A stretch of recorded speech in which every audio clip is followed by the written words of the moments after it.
বিধানসভায় শাসক ও বিরোধীদের সহমতে পাশ হলো বঙ্গভঙ্গ বিরোধী বিল। পশ্চিমবঙ্গের বিধানসভায় সাম্প্রতিককালের নজিরবিহীন ঘটনা। একটি বিষয়ে তৃণমূল ও বিজেপি এক সূত্রে বাধা পড়ল। তৃণমূলের পক্ষ থেকে সোমবার আনা হয় বঙ্গভঙ্গ বিরোধী বিল। সোমবার সেই প্রস্তাব ঘিরেই রাজ্য বিধানসভায় দেখা গেল নজিরবিহীন ছবি।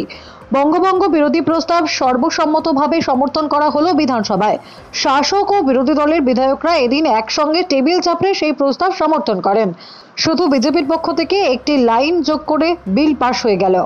আশ্চর্যের বিষয়, কোনো সমস্যা ছাড়াই দুপক্ষের সম্মতিতে প্রস্তাব পাশ হওয়ার ঘটনায় তাৎপর্যপূর্ণ বলেই মনে করছেন বিশ্লেষকরা। সোমবার মুখ্যমন্ত্রী মমতা বন্দ্যোপাধ্যায়ের উপস্থিতিতে প্রস্তাব পাশ হয়। প্রস্তাব পেশ করার পর বিরোধী দলনেতা একটি লাইন ওই প্রস্তাবে যোগ করার কথা বলেন। প্রস্তাবে বলা হয়েছে, বাংলার বিভাজন চাই না, পশ্চিমবঙ্গকে যে কোনো মূল্যে রক্ষা করা হবে। প্রস্তাব পেশ হওয়ার পর শুভেন্দু অধিকারী বলেন, একটি লাইন যোগ করুন, বাংলার উন্নয়নে আমরা ঐক্যবদ্ধ। এই বিষয় নিয়ে শান্তনু সেন বলেন, বিজেপির বিলম্বিত বোধোদয়। বাংলা ভাগ করার মানসিকতার জন্য মানুষ তাদের প্রত্যাখ্যান করছে, সেটা বুঝতে পেরেই সমর্থন করেছে।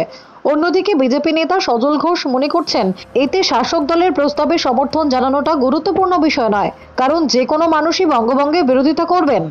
Bureau report, Durnibar Bangla news.